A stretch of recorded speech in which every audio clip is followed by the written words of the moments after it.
ജീവനായി കരുതിയ ആൾ തന്റെ സുഹൃത്തുമായി പ്രണയത്തിലാണെന്ന് വൈകിയാണ് മനസ്സിലാക്കിയത്. തന്നോട് താൽപര്യമില്ലെങ്കിൽ അദ്ദേഹത്തിന് അത് തുറന്നു പറയാമായിരുന്നു. തന്നെ അവഗണിച്ച് കൃത്യമായി മറുപടി പോലും തരാതെയിരുന്നപ്പോഴായിരുന്നു ഇങ്ങനെയൊരു കാര്യമുള്ളതായി അറിഞ്ഞത്. അത്രയേറെ പ്രതീക്ഷയോടെ കൊണ്ടുനടന്ന ബന്ധമായിരുന്നതിനാൽ ബ്രേക്കപ്പ് പ്രതീക്ഷിച്ചിരുന്നില്ല. ആ സമയത്ത് പാനിക് അറ്റാക്ക് വരെ വന്നിട്ടുണ്ടെന്നും ആര്യ പറഞ്ഞിരുന്നു. പ്രിയപ്പെട്ടവരുടെ പിന്തുണയിലൂടെയായിരുന്നു ജീവിതം തിരികെ പിടിച്ചത്. ബ്രേക്കപ്പിനെ അതിജീവിച്ചതിനെക്കുറിച്ചും ആര്യ തുറന്നു പറഞ്ഞിരുന്നു. പെട്ടെന്നൊരു സുപ്രഭാതത്തിലായിരുന്നു സിബിനുമായുള്ള ബന്ധം ആര്യ പരസ്യമാക്കിയത്. ഒന്നിച്ച് ഷോയിലൊക്കെ കണ്ടിട്ടുണ്ടെങ്കിലും ഇവരുടെ പ്രണയം അധികമാരും അറിഞ്ഞിരുന്നില്ല.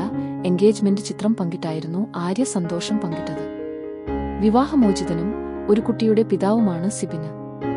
ഹിന്ദു ക്രിസ്ത്യന് രീതികളിലായിരുന്നു വിവാഹം നടന്നത്. ചടങ്ങുകളിലെല്ലാം തിളങ്ങി നിന്നത് മകളായ ഖുഷിയായിരുന്നു.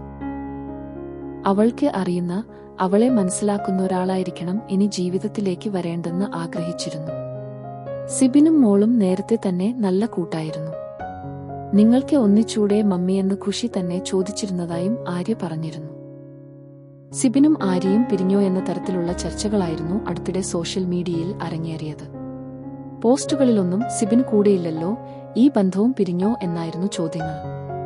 ഇപ്പോഴിതാ പുതിയ പോസ്റ്റിലൂടെയായി സംശയങ്ങൾക്ക് വ്യക്തത നൽകിയിരിക്കുകയാണ്. ദ ബെഞ്ചമിൻസ് എന്നെയും ഖുഷിയെയും കാത്തിരിക്കുന്നവരിൽ ഇവരുമുണ്ട്. മനോഹരമായ സ്നേഹത്തിലൂടെ ഞങ്ങളുടെ ലോകത്തെ സുന്ദരമാക്കുന്നവർ. എന്റെ ഫാമിലി എന്നായിരുന്നു ക്യാപ്ഷന്. സിബിന്റെ മാതാപിതാക്കളും സഹോദരനുമൊപ്പമുള്ള ചിത്രങ്ങൾ ഇതിനകം തന്നെ വൈറലായി കഴിഞ്ഞിട്ടുണ്ട്. വർഷങ്ങളായുള്ള സൗഹൃദമായിരുന്നു ആര്യയും സിബിനും. ആദ്യം കണ്ടത് എക്സ് പാർട്ട്നേഴ്സിന്റെ കൂടെയായിരുന്നു. അന്നത്തെ കൂടിക്കാഴ്ചയൊക്കെ ഞങ്ങളിപ്പോഴും ഓർക്കുന്നുണ്ടെന്നും ഇരുവരും പറഞ്ഞിരുന്നു. അന്നൊരു ഹായ് ഒക്കെ പറഞ്ഞു പിരിഞ്ഞവരാണ്. എപ്പോഴാണ് പ്രണയത്തിലായത് എന്നതിന് കൃത്യമായ മറുപടിയില്ല. എല്ലാ കാര്യങ്ങളെക്കുറിച്ചും പരസ്പരം സംസാരിക്കുന്നവരാണ് ഞങ്ങൾ.